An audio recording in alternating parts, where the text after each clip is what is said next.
जो युद्ध के समय वहाँ नहीं थे, वो विदुर जी वहाँ से आ गए और विदुर ने धृतराष्ट्र को समझाया कि आज भी तुम्हारे सिर के ऊपर राज मुकुट पहनते हुए तो बैठे, तुम्हें शर्म कैसे नहीं आती? पांडवों के प्रति हमेशा नफरत करने वाले आज भी तुम राष्ट्रपति के रूप में यहाँ बैठ के क्या कर रहे हो? तुम्हारा कार्यकाल खत्म हो गया, चलो। महाराज विदुर ने, महात्मा विदुर ने धृतराष्ट्र और गांधारी को अपने साथ में ले लिया, उत्तर की ओर चल पड़े और तीसरे दिन उन तीनों ने भी देह त्याग भी कर दिया। जब महाराज युधिष्ठिर को पता चला कि आपने चाचा जी निकल गए, उनको बहुत दुख हो गया और बाद में उनको भी कुछ कष्टों को, दुखों का सामना करना पड़ा। उनको अपशकुन होने लगे, उनकी आंखों के सामने कुत्ते रोने लगे, गंदा वर्षा शुरू हो गई, उन्हें बहुत दुख हो गया। ये क्या हो रहा है समझ में नहीं आ रहा था। उस समय वो एक फकीर की तरह हो गए, उन्हें क्या हो रहा है उसका कोई अनुभव नहीं हो रहा था। हमारे में क्या बदलाव हो रहा है वो कोई समझ में नहीं आ रहे थे। उसी समय अर्जुन वापस आया और अर्जुन ने वो दुख भरी बात बताई कि जो सुनने के लिए सदा ही अप्रिय बात है। अर्जुन ने बताया कि हे भगवान, महाराज युधिष्ठिर, हम लूट गए, हमारा सबका प्राण धन भगवान श्री कृष्ण परमात्मा स्वधाम लौट गए, वो आप ये इस पृथ्वी पर नहीं रहे। जब भगवान ने श्री विग्रह की समाप्ति की ये सुन लिया, महाराज युधिष्ठिर को अत्यंत दुख हुआ। उन्होंने अपना राजपट, राजगादी परीक्षित को सौंप दी और उसके बाद ये पांचों पांडव द्रौपदी के साथ साथ में वनगमन करते हुए उत्तर की ओर चल पड़े और उन्होंने स्वर्गारोहण कर लिया, अपना देह का त्याग कर दिया। राजा परीक्षित अब राजा बन गए। उन्हें इरावती की पुत्री उत्तरा से शादी की, इरावती से उनकी शादी हो गई। उसके बाद उनको 4 लड़के भी हो गए। सबसे बड़े लड़के का नाम जन्मेजय है। अच्छी तरह से राजकार्यपाठ चल रहा था। इनके बारे में कहते हैं महाराज, परीक्षित के बारे में कहते हैं कि परीक्षित ने 10 दिशाओं के ऊपर अपना विजय जमा लिया।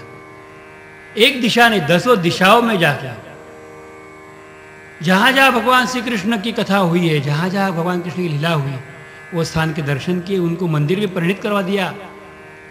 अपने प्रजा का खूब पालन किया, बच्चों की तरह से पालन किया। 10 दिशाओं में दिग्विजय की स्थापना कर दी। सब तरह से सबको आनंदित कर दिया। जिस क्षण में भगवान श्री कृष्ण परमात्मा सुधाम गए, उसी क्षण से कलयुग का आरंभ हुआ था। एक दिन की बात है। महाराज परीक्षित घूम रहे थे, विचरण कर रहे थे। उस समय उन्होंने एक अद्भुत दृश्य देखा कि एक गाय और एक वृषभ, एक बैल आपस में कुछ बात कर रहे हैं। वो रोते हुए उन्होंने देखा। पशु पक्षियों का मनोगत जानने वाले परीक्षित महाराज वहां स्तब्ध हो गए और सुनने लगे कि क्या कह रहे हैं। उस समय वो गौ माता रो रही थी और वो वृषभ जो बैल है उसे समझा रहा था, तू रो मत, तू रो मत, तेरा दुख का हरण हो जाएगा। जब उसने सोचा कि इनको कौन दुख दे रहा है, कौन पीड़ा कर रहा है, उसी समय महाराज परीक्षित ने जान लिया कि उनके ऊपर कुछ अत्याचार हो रहे हैं। उस समय गौ माता ने पूछा वृषभ की तरफ देखते हुए, बैल की तरफ देखते हुए, तुम्हारे 3 पैर टूट गए, एक ही पैर रह गया, तू एक पैर से चल रहा है, तेरे 3 पैर काटे किसने? तो बैल कहने लगा कि आज के रूप में जो राजा लोग बन गए हैं, जो राजा के भेष में है तो स्वयं चांडाल, इसी तरह से जो लोग हैं उन्होंने ही मुझे अंगभंग कर दिया। परीक्षित देख रहा है। उसी समय कोई एक जिसने राजा का कपड़ा पहना हुआ है, हाथ में धनुष्य बाण लिया हुआ है, अपने आप को राजा कह रहा है, ऐसा कोई एक आया और उसने अपने हाथ से छाती में चाबुक लेते हुए वो बैल को और वो गैया को मारने के लिए शुरुआत की। जब उनको ताड़न करने लगा, उस समय राजा परीक्षित दौड़ते आगे गए, उन्होंने उसका हाथ पकड़ लिया, शस्त्र हाथ में उठाया और उनको मारने के लिए जैसे हाथ उठाया, वो आदमी ने राजा परीक्षित के पैर पकड़ लिए और कहते हैं कि मैं आपसे शरण हूं, मुझे बचाओ। आप कौन हो? तो कहने लगा कि मैं कलयुग हूं और मेरा काम ही यह है धर्म का उच्छेद करना। मेरा काम ही यही है कि जो अच्छी तरह से चल रहा है उसमें कोई बाधा डालना। ये जो गैया है ये पृथ्वी माता है और ये जो बैल है ये धर्म का प्रतीक है। धर्म के जो 4 पाए होते हैं, 4 पहिए होते हैं, उसमें से मैंने 3 काट दिए, अब एक ही रह गया, सत्य। इससे ये अभी तक जीवित है, वो भी मुझे काटना है। जब काट जाएगा तब मेरा राज सब जगह हो जाएगा। परीक्षित महाराज को अत्यंत क्रोध आया। वो उसको मारने वाले ही थे, लेकिन उसका गुण उन्होंने देख लिया। कलयुग के सब कुछ अलग सी बात है। कलयुग में बहुत पाप ही पाप भरा पड़ा पड़ा हुआ है, लेकिन एक बात कलयुग में बहुत ही अच्छी है कि कलयुग में कलयुगी उद्धार हरिचा नामे। केवल भगवान का स्मरण करने से, नाम संकीर्तन करने से कलयुग में किसी का भी उद्धार हो सकता है। कोई तपस्या की जरूरत नहीं, कोई यज्ञ याग करने की जरूरत नहीं, कोई पूजा पाठ करने की जरूरत नहीं, किसी प्रकार से अलग से कोई बर्ताव करने की कोई आवश्यकता नहीं। आवश्यकता है तो एक कि मन से एक रूप हो जाओ और भगवान का भजन करो। कलयुग शरण आया, इसलिए राजा परीक्षित ने उसको छोड़ दिया, लेकिन छोड़ते छोड़ते 4 स्थान उसको दे दिए। असत्य, झूठ बात, कली के लिए रहने के लिए स्थान दे दिया। कुमार्ग से कमाया हुआ धन कली के लिए स्थान दे दिया गया। हिंसा, प्राणी मात्रों का वध कली के लिए स्थान दिया गया, और शराब कली के लिए स्थान दिया गया। ये 4 स्थानों में कली का नित्य निवास होता है। कली ने महाराज परीक्षित को वंदना करते हुए सोना, एक और छठा 5वां स्थान मांग लिया। जो अनैतिक मार्ग से कमाया हुआ सोना है वो मेरे लिए दे दो। कपट, हिंसा, क्रूरता, द्यूत, जुआ, उसके साथ साथ शराब, ये सब कली के लिए बैठने के लिए स्थान दिए गए। उसके बाद महाराज परीक्षित ने उसको छोड़ दिया और महाराज परीक्षित राजकारभार देखने लगे। दिन बीतते गए और एक दिन की बात के बारे में जिक्र करते हैं भगवान वेदव्यास जी महाराज। कहते हैं सूत मुनि शौनकादि ऋषियों को बताते हैं, सूत मुनि शौनकादि ऋषियों को कि जो कथा हम यहाँ सुन रहे हैं। एक बार भगवान का नाम संकीर्तन करते हैं और परीक्षित को किस प्रकार का अनुभव हुआ वो अनुभव की वार्ता चर्चा हम करेंगे। श्री कृष्ण गोविंद हरे मुरारे नाथ नारायण वासुदेव। श्री कृष्ण गोविंद हरे मुरारे नाथ नारायण वासुदेव। श्री कृष्ण गोविंद हरे मुरारे हे नाथ नारायण वासुदेव।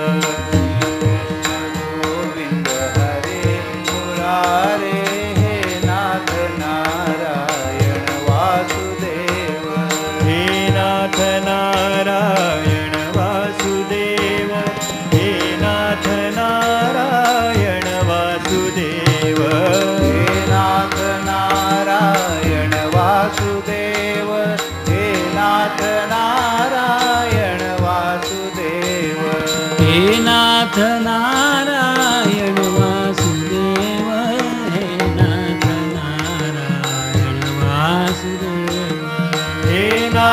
नारायण वासुदेव, हे नाथ नारायण वासुदेव। हे नाथ नारायण वासुदेव।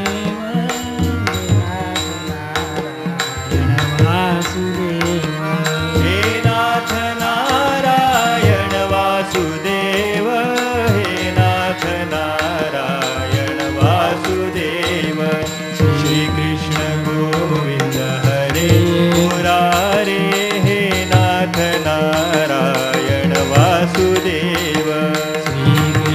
गोविंद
वासुदेव कृष्ण गोविंद हरे मुरारे हे नाथ नारायण वासुदेव श्री कृष्ण गोविंद हरे मुरारे हे नाथ नारायण वासुदेव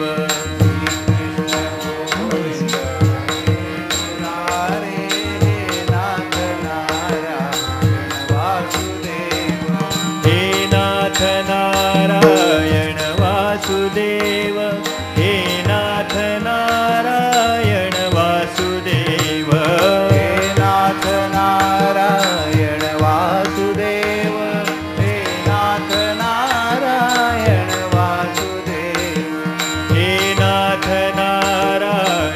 वासुदेव हे नाथ नारायण वासुदेव हे नाथ नारायण वासुदेव हे नाथ नारायण वासुदेव हे नाथ नारायण वासुदेव हे नाथ नारायण वासुदेव हे नाथ नारायण वासुदेव हे नाथ नारायण वासुदेव कृष्ण गोविंद हरे मुरारे नाथ नारायण वासुदेव श्री कृष्ण गोविंद हरे मुरारे हे नाथ नारायण वासुदेव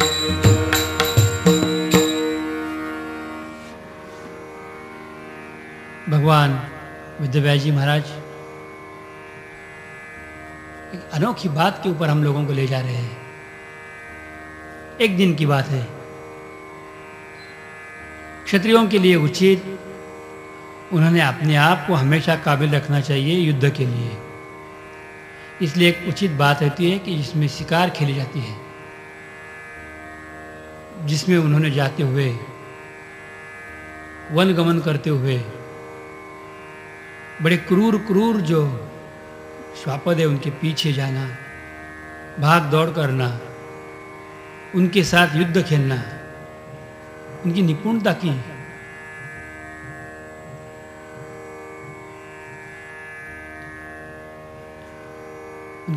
की एक विशेष बात बताई। एक दिन की बात, महाराज परीक्षित अपने घोड़े के ऊपर बैठते हुए शिकार खेलने के लिए वन में गए थे। एकदा धनुरुद्यम्य विचरयन् मृगयां वने मृगानुगतः श्वान्त क्षुधितस्तृषितो भृशम्। एक हरिण के पीछे पीछे पीछे दौड़ते दौड़ते दौड़ते बहुत दूर तक महाराज परीक्षित जा पहुंचे। पहाड़, उसकी चोटी उन्होंने लांघ ली, बहुत दूर जा पहुंचे। उस दिन कुछ बातें ऐसी हुई कि महाराज परीक्षित की आंखों के सामने जो श्वापद था, शिकार थी, हिरण जो था, वो आंखों के सामने ओझल हो गया। दूर तक गए, बड़ी प्यास लगी, हृदय में बहुत पीड़ा होने लगी। अब पानी पानी कहाँ मिलेगा? सूरज की धूप के मारे, गर्मी के मारे पसीना पसीना से हो गए थे। पानी की बहुत ही प्यास लगी। सामने आई हुई शिकार भी चली गई, वो भी एक अपने आप में अपमान समझ रहे थे। विषाद हो गया अंतःकरण में। घोड़े के ऊपर से नीचे उतर पड़े और देखते देखते ढूंढते ढूंढते कहाँ होगा पानी, कहाँ होगा पानी से ढूंढ रहे थे। उस समय उन्होंने देखा कि सामने कोई एक ऋषि मुनियों का आश्रम है। उनको बहुत अच्छा लगा कि कोई संतों का आश्रम दिखता है, अब वहां जाए, अपना परिचय दे देवे, संतों की कृपा की अनुभूति भी प्राप्त हो जाएगी, पानी भी मिल जाएगा। ऐसे मानते हुए उन्होंने आश्रम में प्रवेश किया। उन्होंने देखा आश्रम तो बहुत खूब सजा हुआ था, बहुत अच्छा सुंदर था। आश्रम के मध्य भाग में एक विशाल वृक्ष था और विशाल वृक्ष के तट के नीचे बैठे हुए एक महात्मा, कोई तेजपुंज महात्मा है, आंख बंद करते हुए ध्यान करते हुए भगवान के लिए एकरूप हो गया था। राजा ने जाके उस महात्मा को वंदना किया और अपना परिचय दिया। महाराज,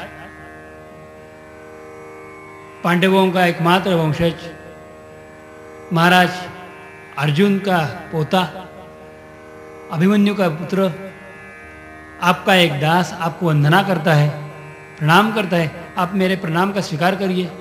मेरा नाम परीक्षित है। मैं शिकार खेलने के हेतु ये उपवन में आया था, मेरे हाथ से शिकार निकल गई। अब मुझे थोड़ी प्यास लगी है। एक राजा ने कभी किसी से पानी मांगना नहीं चाहिए, ये अनुचित बात है। ये जानते हुए भी आप जैसे संतों के पास से लेने में कोई हर्ज नहीं। ऐसे सोचते हुए मैं आपके पास आया हुआ हूँ। महाराज, आप कृपा करो। आपका दर्शन से ही मेरे सब दुख पीड़ा दूर हो रही है, लेकिन आप मुझे थोड़ा सा जल देंगे तो बड़ी मेहरबानी होगी। राजा परीक्षित ने 2 बार नहीं 3 बार पानी की याचना की। उस समय वो संत सच्चे समाधि अवस्था में अपने आप को पा रहे थे। राजा परीक्षित विकल हो गया। उसने देखा, मैं 3-3 बार कह रहा हूं, लेकिन ये संत जो बैठे हुए हैं वो अपने आंख खोलने के लिए तैयार ही नहीं, मेरी तरफ देख भी नहीं रहे। सबसे पहले परीक्षित के मन में आदर था, आदर से उसने प्रणाम भी किया था। अब उसके साथ साथ उसके मन में प्यास आ गई, एक विषय आ गया जिसको पानी चाहिए। उसके साथ साथ विषय की परिपूर्ति के लिए जब इंसान प्रयत्न करते हैं और विषय परिपूर्त नहीं होते, उस समय विषय का छोटा अंश जो है उसका नाम है क्रोध। वो क्रोध अपने आप सामने आ जाता है। यहाँ एक सिद्धांत के रूप में वेदव्यास जी महाराज लिखते हैं कि हमारे मन की जो अभिलाषा है, वो अभिलाषा पूरी करते समय वो किस तरह से पूरी हो जाए। जब वो अभिलाषा पूरी नहीं होती तब हम क्रोध का आश्रय लेते हैं। कोई इंसान को गुस्सा क्यों आता है? अपने विषय की अभिलाषा परिपूर्ति करते हुए जिस कठिनाई आती है, आप हम में जो खमी है, वो खमी को पूरा करने के लिए वो क्रोध का आश्रय लेता है। मेरे में जो कम है वो क्रोध के मारे भरने का प्रयास करता है। राजा परीक्षित ने देख लिया, 2 बार पानी मांगा, पानी मिला नहीं। उसकी अवस्था कैसी हो गई? जैसे कि भगवान श्री कृष्ण गीता में कहते हैं, ध्यायतो विषयाम पुंसाम संगस्ते शोभि जायते। विषय का चिंतन चल रहा था, इसमें जब विषय की आपूर्ति नहीं हो पाई, उस समय उस जगह क्रोध ने ले ली। ध्यायतो विषयाम पुंसाम संगस्ते शोभि जायते। संजात संगायते कामात कामात क्रोधो भी जायते। क्रोधात भवति सम्मोहात सम्मोहात स्मृति विभ्रमः और स्मृति नाशात बुद्धि नाशो। राजा परीक्षित धीरे धीरे धीरे पीछे पीछे पीछे एक एक पैर हटने लगा। उसके मन में अभी क्रोध आया और क्रोध के मारे वो लाल आग बबूला जैसे हो गया। अब क्या करूं? ये महात्मा को मैं किस तरह से शासन करूं? ये महात्मा नहीं, ये दुरात्मा है, ये ढोंगी है। उसने आंखें बंद कर दी। उसको मालूम है कि अगर मैं पानी दे दूं तो मेरा परिचय जान लिया राजा है, उसको फल देना पड़ेगा, सत्कार करना पड़ेगा, आवभगत करनी पड़ेगी, उसको खाना खिलाना पड़ेगा। ये लोग चोर हैं, ये हमारे राज में रहते हैं और हमारे लिए ही कुछ करने के लिए तैयार नहीं है। ये असली साधु नहीं है, नकली साधु है। पानी की प्यास के मारे तड़पता हुआ राजा वो महात्मा को नकली कहने तक आ पहुंचा। देखते हैं असली का नकली है। फिर एक बार पूछा, क्या हमने आपको पहचान लिया है? हमने आपको जान लिया है? अब देखिए, अब मैं आपको भी मचा चकाता हूं। क्रोध में आया हुआ राजा अपने होश खो बैठा। मैं क्या कर रहा हूं, कुछ कर रहा हूं, उसमें समझ में नहीं आया। उसने एकाएक जो धनुष्य बाण लेके हुए जो शिकार के पीछे खेल रहा था, जा रहा था, वही धनुष्य उसने निकाला, हाथ में बाण ले लिया। क्या करने वाला है अभी राजा? साधु संत को मारने वाले बाण से? पूर्व जन्म में कुछ सत्कृत्य किए, वो आज उसके आड़े आ गए।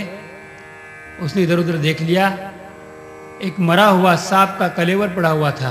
मरा हुआ सांप नीचे भूमि पे पड़ा हुआ था। बहुत जोर से हंस पड़ा राजा। चलो अच्छी बात हो गई, आपका मैं सत्कार तो किया ही नहीं। आप इतने बड़े महात्मा, आपके लिए मैंने फूल लाने चाहिए थे, आपका मैंने खूब आदर करना चाहिए था, मैं तो भूल गया, मुझे माफ कर दो। ऐसे व्यंगात्मक बोलते हुए राजा ने अपने धनुष्य की नोक से वो मरा हुआ सांप का कलेवर उठाया और ऋषि के गले में पहना दिया, जैसे कि उसने हार डाला है। अभी फूल माला डाली है, इस तरह से डाल दिया। और देखते हुए उनको उपहास पूर्ण देखते हुए, उनको उपहास नमस्कार करते हुए बोला, अब मुझे अच्छा लग रहा है कि मैंने आपके अनुचित, आप जैसा मैंने कुछ आपका सत्कार किया। ऐसे कहते हुए गुस्से के मारे तड़पता हुआ राजा, संताप के मारे अपने आप को न पहचानने वाला राजा वापस बैठ गया घोड़े के ऊपर और सीधा चला आया अपने राजधानी में, जहां वो निवास करता था। घर पहुंचे हुए राजा ने मुकुट का त्याग कर दिया, आभूषणों का त्याग कर दिया, और जब अपने हाथ पैर धो लिए, पानी लिया हाथ में, प्यास तो बहुत लगी थी, हाथ में पानी लिया और पानी जब उसने पी लिया, तब राजा को समझ में आया, उसका क्रोध शांत हो गया। मैंने क्या किया? महात्मा शायद झूठा हो सकता है, लेकिन मैं भी झूठा बन गया। मैंने उस महात्मा के गले में जिस प्रकार से कलेवर, मृत सर्प का कलेवर डाल दिया, यह अच्छा नहीं किया। हमारे वंश में आज तक ब्राह्मणों की सेवा की गई, निश्चित रूप से मेरा कल्याण है। अब ऐसी कोई ना कोई घड़ी आ जाएगी कि जिससे मेरा पूरा खानदान का कल्याण हो जाएगा। अब मैं किसी हालत में बचने वाला नहीं हूं। अब इस जगत में सबसे ज्यादा क्रोध जो है वो ब्राह्मण के शाप का है। वो क्रोध से अब मेरे पूरे वंश को जलना पड़ेगा।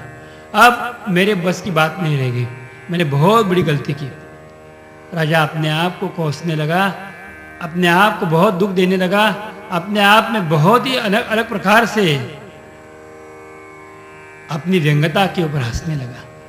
बहुत ही दुख हुआ राजा को। उस समय राजा ने तय कर लिया कि जिस राजा के हाथ से एक भी गलती हुई हो, उस राजा को राज सिंहासन पर बैठने का कोई अधिकार नहीं है। इसके बाद मेरा कुछ भी हो, मैं जाने के लिए तैयार हूं, मैं अभी मरने के लिए भी तैयार हूं, लेकिन मैं किसी भी रूप में अब इसके बाद राजगद्दी पे बैठ नहीं सकता। मैंने मेरा वो अधिकार खो दिया है। जिस क्षण मैंने ब्राह्मण देवता का अपमान किया, उसी क्षण से मैं अब राजगद्दी पे बैठने के लिए किसी प्रकार से भी लायक नहीं रहा। राजा ने मन ही मन राजपाट को छोड़ दिया। मन में उसको डर नहीं आया, मन में उसको अपने कृत्य के लिए लज्जा उत्पन्न हुई, अपने लिए ही घृणा उत्पन्न हुई। अपने बड़े बेटे को जन्मेजय को बुलाया, उसको तिलक करा, उसको बताया कि आज से बेटा तू राजा बन जा, मैंने ये सब छोड़ दिया है। और बड़ी तरुणावस्था में, युवावस्था में ही राजा ने सब कुछ छोड़ के गंगा किनारे जाके अनशन व्रत लेके व्रतस्थ होके बैठने के लिए अपना निर्णय जो था वो जाहिर कर दिया, घोषित कर दिया कि मैं अभी जा रहा हूं। समझ में नहीं आया किसी को। लोग कहने लगे कोई चिंता मत करो, साधु महाराज की माफी मांग लो, सब कुछ ठीक होगा। बोले नहीं, मैंने गलती की है, मैंने पाप किया है, और पाप किसी भी प्रकार से समर्थनीय नहीं हो सकता। मैं फिर राजगद्दी पे नहीं बैठने के लिए काबिल नहीं हूं, मैं जा रहा हूं। राजा ने विरक्ति ले ली। एक क्षण में राजा के मन में वैराग्य को उत्पन्न हुआ। अब राजा अपने आप को किसी प्रकार से माफ नहीं कर रहा। सब कुछ छोड़ दिए, ऊंचे वस्त्र छोड़ दिए, आभूषण आदि छोड़ दिए, राजपाट छोड़ दिया, एक लंगोटी नाम मात्र पहन ली और राजा गंगा किनारे आके बैठ गया और अपने आप अपने मन को कहता है, रे मन, अब ब्राह्मण का शाप मिले या न मिले, कुछ शुभ हो या अशुभ हो, जब तक मृत्यु नहीं आता तब तक यहाँ से उठना नहीं, और मृत्यु आने के बाद ही उसके साथ चला जाना। अब यहाँ से कहीं भी नहीं जाना। एक क्षण में अपने हाथ से जो गलती की है वो गलती का एहसास मानते हुए राजा परीक्षित ने अनशन व्रत लेके वहां बैठ गया। इधर जो आश्रम में मुनि के गले में सर्प का कलेवर पहना था वो शमिक मुनि का आश्रम था। उनके छोटे बेटे थे, उनका नाम श्रृंग ऋषि था। उनको किसी ने बताया कि तुम्हारे पिताजी के गले में राजा ने सर्प का हार पहनाया हुआ है। सर्प जिंदा है, मरा है, कोई भी बात समझी नहीं, सिर्फ कि मेरे पिताजी के गले में सर्पों का हार पहना है। वो था बच्चा, 5 साल की उम्र का बच्चा था। उसको इतना गुस्सा आया, वो कौशिकी नदी में स्नान कर रहा था। उसी समय ये ब्राह्मण बालक ने अपने मुख से अत्यंत तिरस्कार स्वरूप के शब्द का उच्चारण किया। बोलते ये राजा भी अपने आप को क्या समझते हैं, ये क्षत्रिय अपने आप बहुत उद्दंड हो चुके हैं। वो कह दिए जाए तो हमारे ब्राह्मणों के दरवाजे पे रहने वाले, दहली पे रहने वाले एक कुत्ते के बराबर के हैं। हमारे फेंके हुए टुकड़े पे वो बढ़ रहे हैं और हमसे ही पंगा ले रहे। उसके मन में राजा के प्रति अत्यंत नफरत हुई, कुभावना हो गई। और उस समय उसने मेरे पिताजी के गले में सर्प, मृत सर्प ये हो या जिंदा सर्प हो, डाल दिया है ना। तो मैं उसी समय उसने हाथ में कौशिकी नदी का जल ले लिया और उसी समय वो ब्राह्मण कुमार ने एक तक्षक नाग को प्रेरणा दे दी। उसने एक शाप राजा को दे दिया। वो जोर से चिल्लाते हुए बोले, इति लंघित मर्यादम तक्षक सप्तमे हनि दक्षंति सुस्मलंगारम चोदितो मिता द्रुहम। जिसने मेरे पिता के प्रति अपराध किया है, मैं तक्षक को प्रेरणा देता हूं कि आज के 7वें दिन वो जाके अपराधी को दंड दे, उसको जाके काट दे, उसको मार दे। बात तो बहुत छोटी सी थी, लेकिन राजा ने भी गलत किया था। उससे भी दुगना गलत बात ब्राह्मण कुमार ने की। अब जाके वो ब्राह्मण कुमार रोते रोते रोते अपने पिताजी के गले में लग गया और रोने लगा, पिताजी उठो, आप जीवित तो हो, आप उठो, आप उठो, आप उठो। उठो उठो करके जब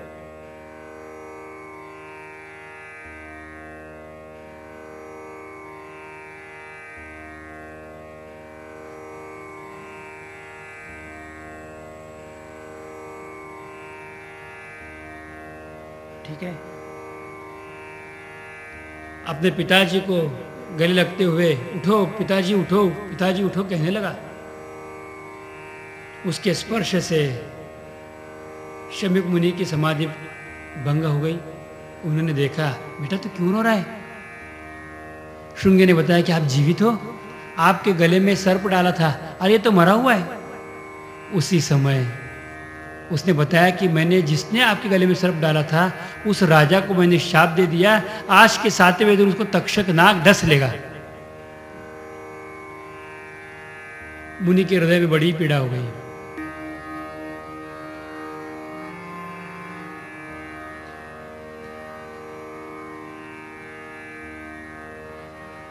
मंगलम भगवान विष्णु मंगलम गरुड़ध्वज मंगलम पुंडरीकाक्षो मंगलाय तनो हरि गोपाल कृष्ण भगवान की जय। ब्राह्मण पुत्र कहने लगा, श्रृंगी कहने लगा कि मैंने जिस दंड राजा के द्वारा आपके गले में सर्प पहनाया गया उसको मैंने शाप दे दिया है, आज से 7वें दिन में उसको तक्षक नाग डस लेगा। शमीक मुनि को बहुत ही दुख हुआ, बेटा तूने अच्छा नहीं किया। ये राजा पृथ्वी पालक था, उसके हाथ से पहली बार एक बार ही गलती हुई है, इसके पहले उसने ऐसे कभी किया नहीं है। और इस छोटे से अपराध के लिए तूने जो शासन दिया है उनको, वो बहुत ही निष्ठुरता पूर्वक है। मैं तुम्हारा अभिनंदन नहीं कर सकता, तुमने गलत बात की। ब्राह्मण का सबसे बड़ा अगर गुण कौन सा हो तो वो क्षमा करना, क्षमा उसका बहुत बड़ा गुण है, वो क्षमा करे। और तुमने वही अपने आप को भूल गए कि तुम ब्राह्मण हो। बेटा जाओ, मैं तुम्हारा स्वीकार नहीं करता, लेकिन एक बात है, तुम जाके ये बात राजा तक पहुंचाओ किसी भी हालत में कि आज से 7वें दिन राजा को तक्षक काटने वाला है। तुम्हारा कहना व्यर्थ नहीं होगा, लेकिन उसके पहले राजा का भी अकल्याण नहीं होना चाहिए। किसी के द्वारा परीक्षित तक बात पहुंच गई कि आज से 7वें दिन शमीक ऋषि के प्रेरणा, शमीक के पुत्र की प्रेरणा से तक्षक आपको काटने वाला है। जब सुना, मुझे शाप मिला, उस समय राजा परीक्षित को दुख नहीं हुआ, बल्कि हृदय में आनंद ही आनंद हुआ। बहुत आनंद हुआ। उन्होंने बताया कि ठीक है, मैंने अपराध किए थे, अपराध के लिए शिक्षा होने वाली है, वो केवल मेरे अकेले को, मेरे राजपाट को नहीं, मेरे प्रजाजन को नहीं, किसी दूसरे को नहीं। सबसे आनंद की बात यह है कि मैंने गलती की थी, उसके लिए शासन मुझे अकेले को ही भुगतना पड़ेगा। मन में दूसरी बात आ गई कि ये तो बहुत कम शासन मुझे मिल रहा है, मैंने बहुत बड़ी गलती की है, मैंने एक ब्राह्मण का, एक तत्व का अपमान किया है। उसके साथ साथ राजा के मन में अगर कुछ प्रकट हुआ हो तो अंतर में वैराग्य प्रकट हो गया। वैराग्य के कारण राजा कहने लगा कि बहुत अच्छी बात है कि इससे तो अभी मुझे पता चला कि मेरे हाथ में सिर्फ 7 दिन बाकी है, वो 7 दिन में मैं किस तरह से प्रभु को प्राप्त कर लूं। जीते जी जीवित मैंने प्रभु को प्राप्त करने का प्रयास किया, लेकिन अभी मेरे आयुष्य की मर्यादा हो चुकी है। आने वाले 7 दिन में मैं किस तरह से प्रभु को प्राप्त कर लूं, इसी सोच में राजा अपने आप आनंद विभोर हो गए। जब राजा ने अनशन व्रत ले लिया, ये बात तो हवा में से सब जगह फैल गई। देखते देखते बहुत बड़े बड़े ऋषि मुनि राजा के दर्शन के लिए आ गए। अनेक ऋषि मुनियों का दर्शन राजा ने किया। राजा ने हर एक की वंदना की, प्रणाम किया और हर एक को पूछा कि मेरा जन्म कृष्ण कृपा से हुआ है, मेरा कुल कृष्ण कृपा, हमारे पूर्वज जो है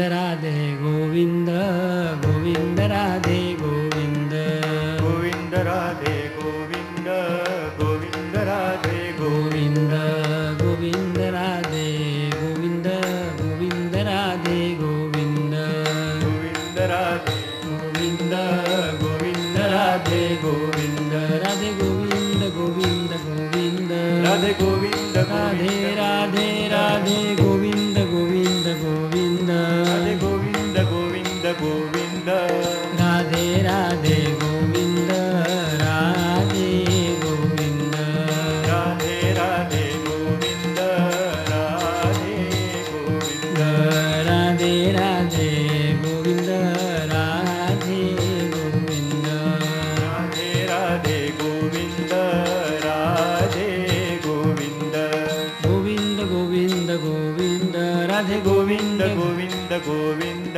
राधे गोविंद गोविंद गोविंद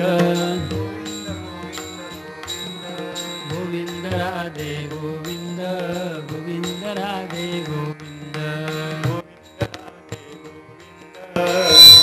राधे गोविंद गोविंद राधे गोविंद गोविंद राधे गोविंद गोविंद राधे गोविंद नमः परम कल्याण नमः परम मंगल वासुदेवाय शांताय यदूनां पतये नमः। महाराज परीक्षित का तो त्यानंद से उनके हृदय में जो आनंद बढ़ने लगा उसका वर्णन करना शब्दातीत है। अपने आप को बहुत भाग्यवान समझते हैं। देखिए, ब्राह्मणों का अपमान किया था, उन्होंने हाथ से हुआ था, लेकिन उनके दर्शन के लिए अनेकों ऋषि मुनि का आगमन वहां हुआ। हर एक उनको देखते थे, हर एक के चरण का स्पर्श उन्होंने किया और प्रत्येक ऋषि मुनि को उन्होंने पूछा कि मेरे से पाप हुआ है, मेरे से गलती हुई, मैंने एक ब्राह्मण देवता का अपमान किया, क्षुद्र बुद्धि से मैंने अपमान किया, मैंने पानी की प्यास लगी थी, वो प्यास बुझाने के लिए मैंने ब्राह्मण देवता का घोर अपमान किया। अब तो मुझे जाना ही है, मेरे पास सिर्फ 7 दिन बाकी है। हे ब्राह्मण, हे विद्वान, हे मुनियों, हे संतों, हे साधु समाज, आप मेरे ऊपर कृपा करें और मुझे बताइए कि किस तरह से सर्वथा मरणासन्न जीव जब हो जाता है तो उसने अपने उद्धार के लिए क्या करना चाहिए और क्या नहीं करना चाहिए, किस तरह से मैंने अपने आप को बचाना चाहिए, मैंने क्या करूं। आप मुझे बताइए कि शीघ्रता से ऐसे कौन से कर्म मैं करूं कि जिस कर्म करने से मुझे भगवान श्री कृष्ण की प्राप्ति हो जाएगी। आप मुझे बताइए कि जिससे प्रभु मुझे प्राप्त हो जाएंगे। आप मुझे कहिए कि जिसे मैं प्रभु का प्रेम प्राप्त कर लूं। हरे की वंदना करते हुए परीक्षित ने एक ही सवाल किया, मुझे प्राप्त करने की एक ही बात बाकी है, वो भगवान के श्री चरण। वो छोड़ते हुए मुझे कुछ भी नहीं चाहिए। मुझे आयु नहीं चाहिए, मुझे तक्षक से मुक्ति नहीं चाहिए, ना तो मैं किसी प्रकार से बात चाहता हूं। मैं एक ही बात चाहता हूं, गोपाल कृष्ण भगवान की जय।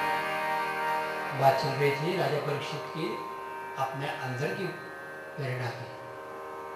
हर एक महात्मा के चरण स्पर्श करते हुए राजा परीक्षित ने एक ही बात पूछी, आप बड़े बड़े विद्वान हो, आप महानुभाव हो, आप प्रभु के प्रेमी हो, आप भगवत दर्शन हमेशा करते हो, आप मेरे ऊपर कृपा करिए, मेरे से गलती हुई, मैं मेरा पाप ढकना नहीं चाहता। उसको उच्चारण करता हूं कि मैंने एक ब्राह्मण के प्रति अपराध किया है, मैंने एक विद्वान के प्रति अपराध किया है, मैं राजा हूं इसलिए इस अपराध के लिए क्षमा मांगता हूं, ये बात ही गलत। उसका शासन मुझे मिलने वाला ही है। मुझे अभी भी पता चला कि 7 दिन के रूप में ही तक्षक नाग यानी कि काल आके मुझे डसने वाला है। मैं आपसे प्रार्थना करता हूं, सर्वथा मरणासन्न पुरुष ने कर्तव्य कर्म क्या है, उसने क्या करना चाहिए, किसका त्याग करना चाहिए और किसकी प्राप्ति के लिए क्या क्या धर्म का आयोजन उसने अपने आप नहीं करना चाहिए, उसने क्या करना चाहिए और क्या नहीं करना चाहिए।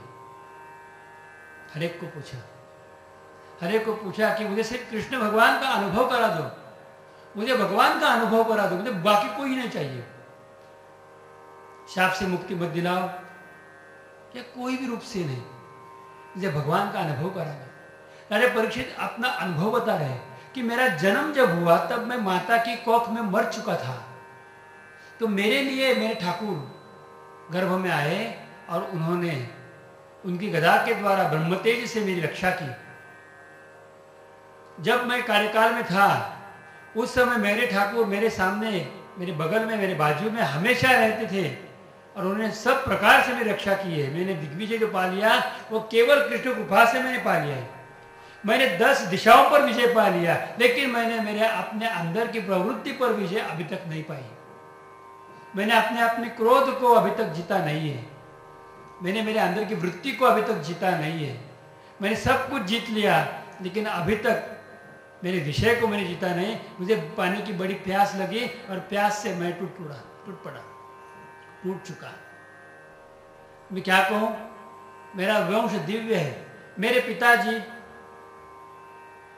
कहने लगे, अपने पिता के बारे में स्मरण करते हैं, अभिमन्यु जो भगवान के भतीजे हैं, जिनका पूरा शिक्षण भगवान के सामने हुआ है, जिन्होंने युद्धशास्त्र भगवान से सीखा था, तथा कृष्ण जिनका श्वास था, भगवान को अपने आंखों के सामने देखते देखते मेरे पिताजी ने युद्ध भूमि में वीर गति प्राप्त कर ली।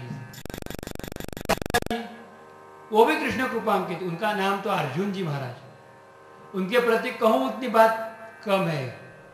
भगवान श्री कृष्ण के एक बहनोई भी थे और उसके साथ साथ बड़े भक्त भी थे। उनके लिए भगवान ने गीता का उच्चार किया था। मेरे दूसरे दादाजी धर्मराज, उनकी बात तो कहने से भी, उनका नाम उच्चारण करने से पाप से मुक्ति मिलती है, ऐसे मेरे दादाजी थे। मेरे परदादा महाराज पंडू, जिनका जन्म भी भगवान की कृपा से हुआ था। और क्या कहूं, उनके पिताजी महाराज वेदव्यास, इनके बारे में जितने कहे उतने शब्द कम है। वो साक्षात भगवान ही है। मैं जिस वंश में जन्म लिया है वो पूरे ईश्वरीय वंश है। मेरी माता उत्तरा, मैं आपसे क्या बताऊं, ये माता उत्तरा ने एक बार प्रभु को पुकारा तो उनके लिए, उनकी कृपा, उनके ऊपर कृपा बरसाने के लिए ना आज तक किसी माता के कोख में प्रभु गए, वो मेरी माता के कोख में आकर मुझे बचाया उन्होंने। इतने मेरी माता उत्तरा का सामर्थ्य। मेरी दादी माँ द्रौपदी, सुभद्रा जी, ये भगवान की बहन ही तो है। इन्होंने भगवान को इतना पा लिया है कि भगवान इनके ही वश में थे। मेरी परदादी कुंती जी, वो बुआ थी भगवान की, उनकी भक्ति के लिए तो भगवान हमेशा उनके आमने सामने रहते थे। मैं क्या कहूँ, उनकी माता, उनकी सासू माँ सत्यवती, जो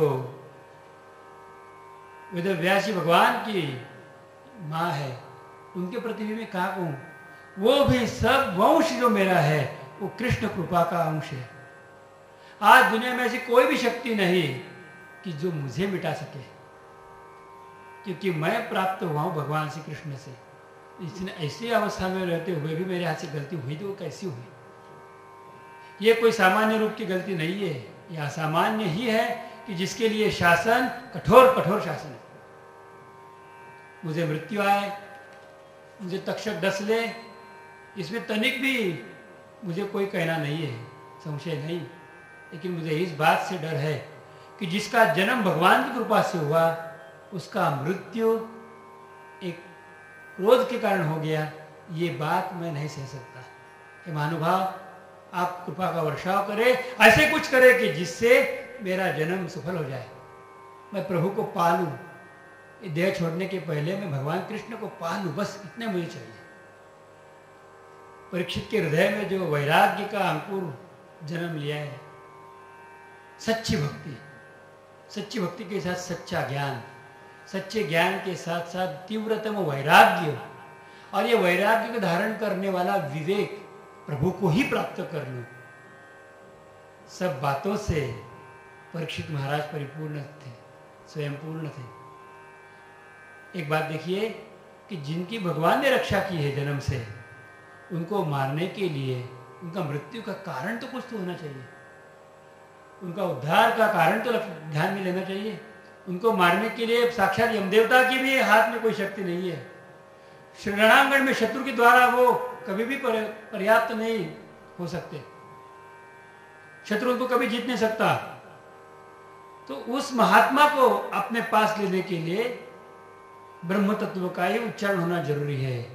अब भगवान को आना है तो ब्रह्म तत्व होते हुए, ब्राह्मण शाप को मिटाने के लिए एक ब्राह्मण वरदान होते हुए ही उनको आना पड़ेगा। सब देवता ऋषि मुनि देखने लगे कि अब कृष्ण कृपा कैसी होती है, हमें देखनी चाहिए। सबने मिलकर ठान ली कि आज से 7 दिन आश्रम नहीं छोड़ेंगे, यही बैठे रहेंगे। परीक्षित का क्या होता है आगे देखेंगे। परीक्षित जाता है कैसा, ये देखने लायक चीज है, देखने लायक बात है। अब परीक्षित देह छोड़ेगा कैसे? प्रभु उसको कैसे पालेंगे? प्रभु को वो कैसे पालेगा? प्रभु का साक्षात उसको कैसे होगा? कौन समझाएगा? सब छोड़ते हुए परीक्षित महाराज बैठे हुए, हम भी बैठ जाएंगे और देखेंगे कि परीक्षित की अवस्था कैसी होती है। अपने हृदय में परीक्षित ने भगवान को धारण किया, कहने लगा कि मेरे पाप को कोई निवृत्ति नहीं होगी, इसीलिए आप सब संत लोग चुप बैठे हुए हो। अब मेरे लिए कोई निवृत्ति नहीं, अब मेरे लिए कोई भी निवृत्ति नहीं। उसने गंगा जी में स्नान किया, पूर्वोत्तर रूप से आसन बिछाया, दरभा का आसन डाला, वीरासन लगा के बैठ गए, उसके ऊपर हाथ जोड़े, भगवान की वंदना की और बताया कि आप कौन से भी रूप में, चाहे तक्षक में हो, चाहे गुरुजी के रूप में हो, आप आओ, मैं जाने के लिए तैयार हूं। मैं देह की आसक्ति नहीं रखता, मैं सिर्फ इतनी आसक्ति रखती हूँ कि ये मैं इतना ही आसक्ति रख के चल रहा हूँ। मेरी अपेक्षा यही है कि मेरे मृत्यु से पहले ज्ञान हो जाए, मेरे हृदय में हे भगवान आपका दर्शन हो जाए। इसके सिवा मैं कुछ भी नहीं जानता, कुछ भी नहीं मांगता। मैं पापी हूँ, लेकिन मैं अभागी नहीं हूँ। अभागी रहता तो मेरे मुख में आपका नाम तक नहीं आता। मैंने जरूर पाप किए, इसलिए मेरे हाथ से गलती हो गई, लेकिन ये भगवान आप मेरे ऊपर कृपा करो। आप मुझे किसी सी बात के जरिए मुझे समझाओ। आपको कहने के लिए हजारों मुख है और मुझे सुनने के लिए 2 कान है। आप कहो मैं सुन लूँ, आप बताओ मैं जान लूँ, आप करो मैं मान लूँ। आप अंतःकरण में विराजो और मुझे अनुभव करा दो। हर एक की वंदना करते हुए राजा परीक्षित एक रूप से बैठ गए और प्रभु को ही पुकारते, हे प्रभु आओ आओ आओ। हे भगवान अभी आपको आना है तो गुरु के रूप में आ जाओ। गुरु के रूप में आ जाओ, गुरुदेव के रूप में आ जाओ, आप मेरे पर कृपा वर्षाव करो, मुझे बताओ कि कौन ये यमघाट से मुझे छुड़ाएगा, कौन मुझे आगे ले आएगा, कौन मुझे इस सबसे छुड़ा सकता है। पूछने लगा, कौन कर सकता है गुरु के सिवा, कोई नहीं कर सकता। हृदय में एक रूपता होकर वो भगवान को, अपने गुरुदेव को सोचने लगा कि मेरे गुरुदेव कौन है, कौन मेरे गुरुदेव हो सकते हैं, कौन आएगा, प्रभु किसके रूप में आएगा, प्रभु ही गुरु का रूप धारण करके आता है, किस रूप में आएगा और मुझे समझाएगा, किस रूप में मुझे मेरा आनंद पुनश्च प्रदान करेगा, किस रूप में मुझे दर्शन देगा। अपने हृदय में सदगुरु का ध्यान करते हुए परीक्षित एक ही सोच रहा है कि अब गुरु जी आ जाएंगे, जो गुरु है वही भगवान है, अपन सी हो यह देव गुरु, स्वयं प्रभु ही गुरु का रूप धारण करते हैं और आते हैं, और वो ही साधक का उद्धार करते हैं। परीक्षित ने जान लिया, बड़ा बिकट यम घाट गुरु बिन कौन बतावेगा, कौन बतावेगा, गुरु बिन कौन बतावेगा, कौन बतावेगा गुरु बिन 93 बतावेगा, कौन बतावेगा गुरु बिन कौन बतावेगा, कौन बतावेगा गुरु बिन कौन बतावेगा।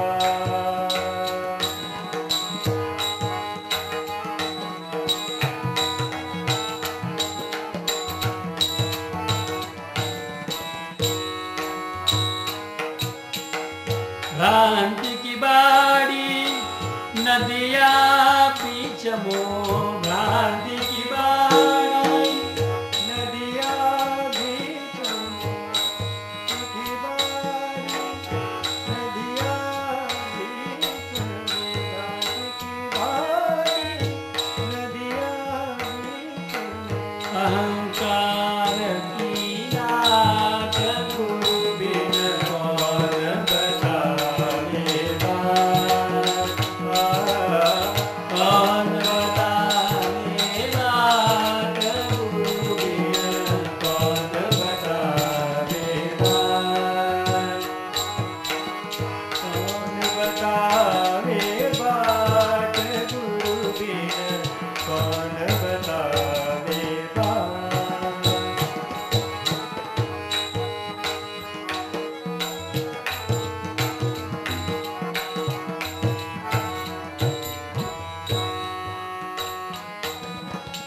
मद मत्सर की धार बरसत है, मद मत्सर की धार बरसत है, मद मत्सर की धार बरसत है, मद मत्सर की धार बरसत है, माया पवन घन घाट गुरु बिन कौन बतावेगा, कौन बतावे बाट गुरु बिन कौन बतावेगा।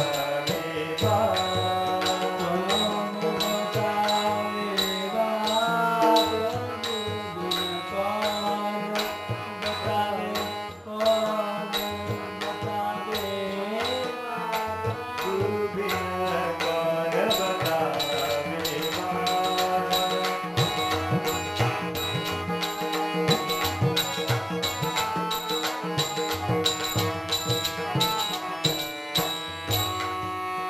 काम क्रोध दो पर्वत ठाड़े, काम क्रोध दो पर्वत ठाड़े, काम क्रोध दो पर्वत ठाड़े, लोभ चोर संघार,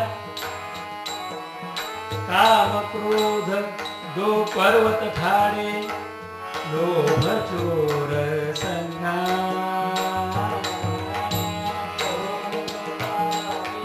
बाट गुरु बिन कौन बतावे बाट कौन बतावे बाट गुरु बिन कौन बतावे बाट कहत कबीरा सुनो मेरे गुनिया कहत कबीरा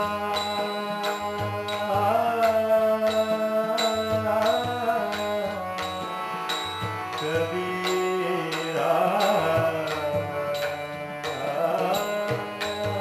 कहत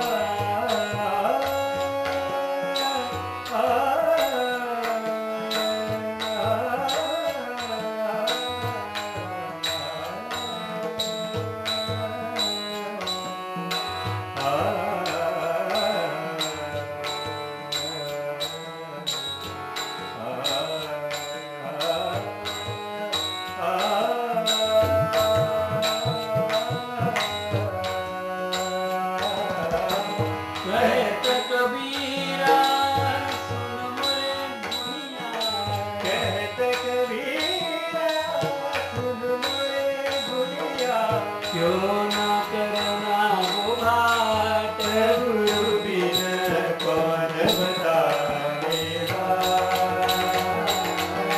कौन बतावे बाट गुरु बिन कौन बतावे कौन बतावेगा कौन बतावे कौन बतावेगा गुरु बिन कौन बतावेगा कौन बतावे गुरु बिन कौन बतावेगा। अब प्रभु की इच्छा जब वो आए तो आए, वो जैसे रखे वैसे रखे। मेरी निवृत्ति अगर हो